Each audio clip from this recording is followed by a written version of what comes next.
அனைவருக்கும் வணக்கம். துலாம் ராசிக்காரர்களுக்கு காத்திருக்கும் மகிழ்ச்சி என்று சொல்லக்கூடிய வகையில் செப்டம்பர் மாதத்தில் இவை நடந்தே தீரும் என்று சொல்லக்கூடிய வகையிலும் எந்தெந்த நிகழ்வுகள் அமைந்துள்ளன என்பதை ஆராய்ந்து பார்க்கும் போது துலாம் ராசிக்காரர்களுக்கு நவகிரகங்களிலே வலிமை வாய்ந்த சனி மற்றும் குரு ஆகிய 2 கிரகநிலைகளும் அற்புதமான அமைப்பில் வலம் வரக்கூடிய ஒரு சிறந்த மாதமாக இந்த மாதம் பார்க்கப்படுகிறது. நீங்கள் எதிர்பார்ப்பதை காட்டிலும் தனஸ்தானத்தில் வலுப்படுத்தக்கூடிய வகையில் பாகியஸ்தானமாகிய 9 குருவும் யோகஸ்தானமாகிய 6 ராசியின் உச்ச அதிபதியான சனியும் வலம் வரக்கூடிய இந்த வேளையில் ராசியின் அதிபதியான சுக்கிரனுக்கு நட்பு கிரகமாக இருக்கக்கூடிய புதன் உச்சம் பெறுகிறாருங்க. புதன் உச்சம் பெறும் தருணம் என்பது உங்களுடைய வாழ்வில் உறுதியாகவே காத்திருக்கும் மகிழ்ச்சி என்று சொல்லக்கூடிய வகையில் துலாம் ராசிக்காரர்களுக்கு பல அதிரடியான வாய்ப்புகளும் சந்தர்ப்பங்களும் இந்த வேளையில் நீங்கள் நினைப்பதை காட்டிலும் அற்புதமாக கைகூட போகிறது. எனவே மிகப்பெரிய அளவிலான நெருக்கடிகள், சிரமங்கள், சிக்கல்கள் போன்ற அனைத்தையும் தகர்த்தெறிவதோடு மிக சிறப்பான முன்னேற்றத்தையும் வளர்ச்சியையும் உருவாக்கி கொள்ளக்கூடிய வகையில் பல்வேறு வகையான நல்ல வாய்ப்புகளும் சந்தர்ப்பங்களும் நீங்கள் நினைப்பதை காட்டிலும் அற்புதமாக கைகூடக்கூடிய ஒரு சிறந்த வேலையாக இந்த தருணம் அமைய போகிறது. எனவே மிக பெரிய அளவிலான காரிய தடைகள், சிக்கல்கள், சிரமங்கள் போன்ற அனைத்தும் இந்த தருணத்தில்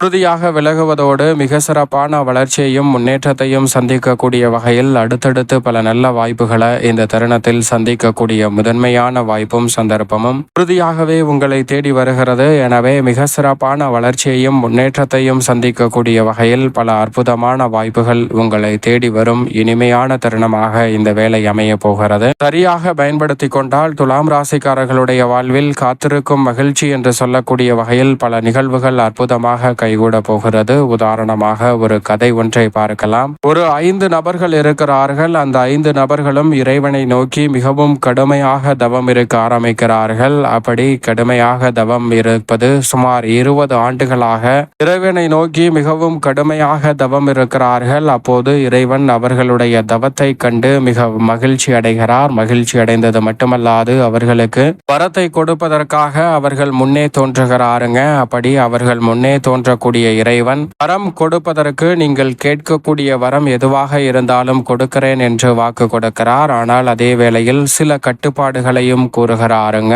அதாவது டேர்ம்ஸ் அண்ட் கண்டிஷன் என்று சொல்லக்கூடிய வகையில் இறைவன் சில நிபந்தனைகளையும் விதிக்கிறார். இயற்கைக்கு மாறாக சாகா வரம் வேண்டும் என்ற வரங்களை கேட்கக்கூடாது, அதை தரமாட்டேன் என்று சொல்லி விடுகிறாருங்க.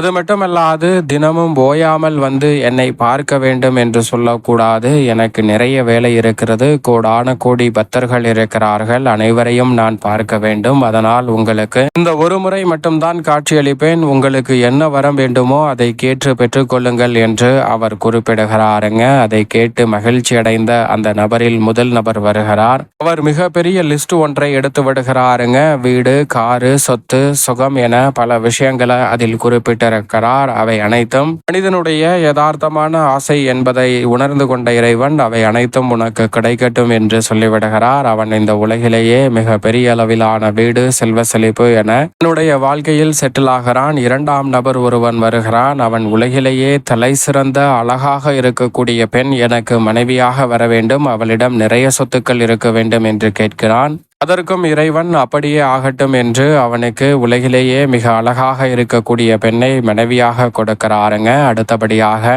3ஆவதாக ஒரு நபர் வந்து எனக்கு இந்த உலகிலேயே ஆளுமை மிக்க வளர்ந்த நாடாக இருக்கக்கூடிய ஒரு நாட்டில் அதிபராக மாற வேண்டும் என்று கேட்கிறான். அந்த ஆசையையும் அவர் அப்படியே நிறைவேற்றி விடுகிறார். 4ஆவதாக வரக்கூடிய நபர் இந்த உலகிலேயே மிக சிறந்த அறிவியல் அறிஞராக இருக்க வேண்டும், என்னுடைய பெயர் இந்த உலகத்தில் எப்போதும் நிலைக்க வேண்டும் என்று கேட்கிறாருங்க. அதையும் அவர் இறைவன் கொடுத்து விடுகிறார். 5ஆவதாக ஒரு நபர் வருகிறார். அந்த நபர் தான் நீங்கள் என்று வைத்துக் கொண்டால் என்ன வரம் இறைவனிடம் கேட்பீர்கள்? அப்படி கேட்கக்கூடிய வரம் என்பது எப்போதும் காத்திருக்கும் மகிழ்ச்சியாக அமைய வேண்டும் என்பதை உணர்ந்து கொள்ளுங்கள். இறைவன் தினமும் வந்து பார்க்க வேண்டும் என்ற வரத்தை கேட்க முடியாது. ஏனென்றால் இயற்கைக்கு மீறிய வரங்களை நான் தரமாட்டேன் என்று இறைவன் சில கட்டளைகளையும் கொடுத்து விட்டார். அப்படி இருக்க சிலர் என்ன கேட்கலாம்? இந்த 4 பேர் கேட்ட அத்தனை வரங்களும் எனக்கும் வேண்டும் என்று கேட்கலாம். அதுவும் நல்ல வரம்தான். ஆனால் அதை காட்டிலும் சிறப்பான வரம் ஒன்றை இந்த 5ஆம் நபர் பெறுகிறார். அது என்னவென்றால் எனக்கு எப்போதும் மனக்குறை ஏற்பட ஏற்படக்கூடாது.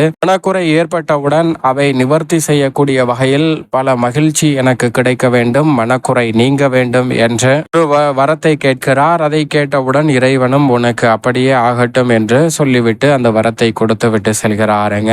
மீதி இருக்கக்கூடிய 4 பேர் இவரை பார்த்து, மனக்குறை இல்லாமல் இருப்பது என்ன மகிழ்ச்சி, செல்வ செழிப்பு ஒன்றும் இல்லாமல் மனக்குறை நீங்கி இருக்க வேண்டும் என்று ஒரு வரத்தை கேட்டிருக்கிறாயே, இதெல்லாம் ஒரு வரமா என்று அவரிடம் கேட்க, அவர் இந்த 4 பேரையும் பார்த்து, இந்த 4 பேரிடம் இருக்கக்கூடிய எதுவும் என்னிடம் இல்லையே என்று மனக்குறை கொள்கிறாருங்க. உடனடியாக அவருக்கு இந்த 4 பேரிடம் இருக்கக்கூடிய அத்தனையும் வந்து விடுகிறது. இதை பார்த்து 4 பேரும் அப்படியே வாயடைத்து போகிறார்கள். அது மட்டுமல்லாது மனித வாழ்வில் எப்போதுமே தன்னிறைவு என்பது அடையாது. ஒன்றை அடைந்தவுடன் அடுத்து இது எனக்கு வேண்டும், அடுத்தது இது எனக்கு வேண்டும் என்ற எண்ணம் தான் வந்து கொண்டிருக்கும். அப்படி இருக்கையில் இவர் கேட்ட வரம் என்பது அவருடைய வாழ்நாள் முழுவதுமே மனக்குறை இல்லாமல் மிகுந்த மகிழ்ச்சியுடன் வாழக்கூடிய வகையில் காத்திருக்கும் மகிழ்ச்சியாக அத்தனையும் அமைய போகிறது. இதுபோன்றுதான் நம்மளுடைய வாழ்விலும் உறுதியாகவே துலாம் ராசிக்காரர்களுக்கு இந்த வேளையில் காத்திருக்கும் மகிழ்ச்சி என்று சொல்லக்கூடிய வகையில் மிக அற்புதமான வாய்ப்புகளையும் சந்தர்ப்பங்களையும்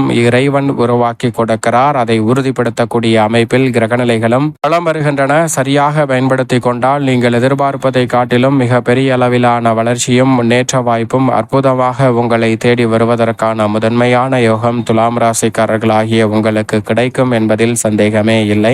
ஏனென்றால் லாபஸ்தானமாகிய 11ஆம் இடத்தில் மிகவும் வலுவாக பலம் வந்து கொண்டிருக்கக்கூடிய வித்யாகாரகரான புதன் தனது சொந்த வீட்டில் விரயஸ்தானத்தில் உச்சம் பெறுகிறார். விரயத்தில் அவர் உச்சம் பெறும் தருணம் என்பது துலாம் ராசிக்காரர்களுடைய வாழ்வில் நினைப்பதை காட்டிலும் பல நல்ல வாய்ப்புகள், வருமான உயர்வுக்கான வழியை கண்டறிவதோடு மட்டுமல்லாது நினைக்கக்கூடிய அத்தனை காரியங்களையும் சிறப்பாக செய்து முடிக்க முடியும். மனதில் இருக்கக்கூடிய இனம் புரியாத கவலை நீங்கி அனைத்தையும் சிறப்பான வளர்ச்சி நிறைந்த பாதையில் பயணிக்கக்கூடிய வகையில் நல்ல பல வாய்ப்புகளும் சந்தர்ப்பங்களும் உறுதியாகவே துலாம் ராசிக்காரர்களாகிய உங்களுக்கு கிடைக்க போகிறது என்பதை வித்யாகாரகரான புதன் திட்டவட்டமாகவும் தெளிவாகவும் துல்லியமாகவும் உறுதிப்படுத்துகிறார். சூரியனும் லாபத்தில் இருந்து பிற்பகுதியில் புதனுடன் இணைந்து புத ஆதித்ய யோகத்தை ஆட்சி பலம் பெற்று உச்சபலம் பெற்று சஞ்சரிக்கக்கூடிய புதனுடன் இணைந்து ஏற்படுத்துகிறாருங்க. முற்பகுதியில் ஆட்சி பலம் பெற்று சூரியன் பலம் பெறுகிறார். எனவே நிறைந்த நன்மை சூரியன் மற்றும் புதனின் அமைப்பால் துலாம் ராசிக்காரர்களுக்கு உறுதியாக கிடைக்கிறது. செவ்வாயை பொறுத்தவரைக்கும் விரயத்தில் இருந்து ஜென்மராசிக்குள் நுழைகிறார். மங்களகாரகன் என்று சொல்லக்கூடிய செவ்வாய் விரயத்தில் இருப்பதை காட்டிலும் ஜென்மத்திற்குள் வருவதால் குரு மங்கள யோகம் நிறைவாக உருவாகக்கூடிய அற்புதமான தருணமாக அமைகிறது. குருவின் பார்வையும் மிக வலுவாக செவ்வாயின் மீது கிடைப்பதால் நீங்கள் நினைப்பதை காட்டிலும் குரு மங்கள யோகத்தின் காரணமாக விரைவாகவும் துரிதமாகவும் பல பணிகளை செய்து முடிக்க முடியும். 9இல் குரு வலம் வருவது மட்டுமல்லாது ஜென்மராசிக்கு அவரது சுப பார்வை கிடைக்கக்கூடிய வேளையில் வீரத்தை விளைநிலமாக கொண்டிருக்கக்கூடிய செவ்வாய் நுழைந்ததால் குரு மங்கள யோகத்தின் காரணமாக காத்திருக்கும் மகிழ்ச்சி என்று சொல்லக்கூடிய வகையில் இவை நடந்தே தீரும் என்று சொல்லக்கூடிய வகையில் பல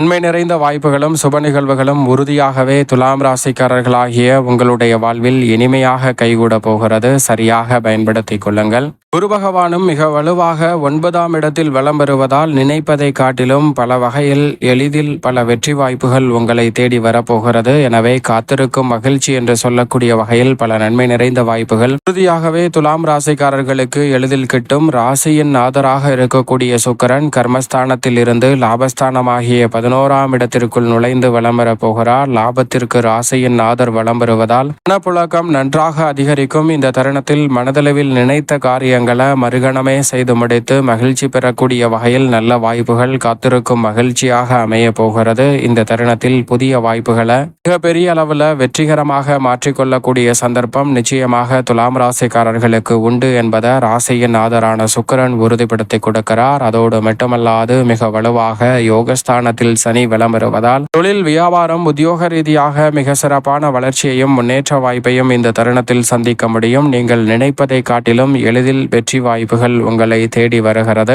நிழல் கிரகமான ராகு மற்றும் கேது மிக வலுவாக 5இல் ராகுவும் லாபத்தில் கேதுவும் இருப்பதால் எதிர்மறையான சிந்தனைகளை விலக்கி தொழில் வியாபாரம் உத்தியோகத்தில் நிறைந்த லாபத்தை பெற்றுக் கொள்ளக்கூடிய சந்தர்ப்பம் உறுதியாகவே துலாம் ராசிக்காரர்களாகிய உங்களை தேடி இந்த செப்டம்பர் மாதம் முழுவதும் வருவதால் நிறைந்த நன்மை ராகு மற்றும் கேதுவின் அமைப்பால் உண்டு. அதோடு மட்டுமல்லாது மிக வலுவாக இந்த வேளையில் சந்திரன் 12 இடங்களில் மாறி வலம் வந்தாலும் நன்மை தீமை கலந்த ஒரு அமைப்பை தான் ஏற்படுத்துகிறார். எனவே மிக சிறப்பான வளர்ச்சி உறுதியாகவே இந்த வேளையில் உங்களை தேடி வருகிறது. மேலும் இந்த தருணத்தை சாதகமாக மாற்றிக்கொள்ள நிச்சயமாக துலாம் ராசிக்காரர்கள் இந்த மாதத்தில் இருக்கக்கூடிய 4 வெள்ளிக்கிழமையும் விரதமிருந்து அருகாமையில் உள்ள ஆலயம் சென்று தீபம் ஏற்றி வழிபாடு செய்யுங்கள். துலாம் ராசிக்காரர்களுடைய வாழ்வில் உறுதியாகவே காத்திருக்கும் மகிழ்ச்சி என்று சொல்லக்கூடிய வகையில் பல நன்மை நிறைந்த வாய்ப்புகள் நிச்சயமாக கைகூடும்.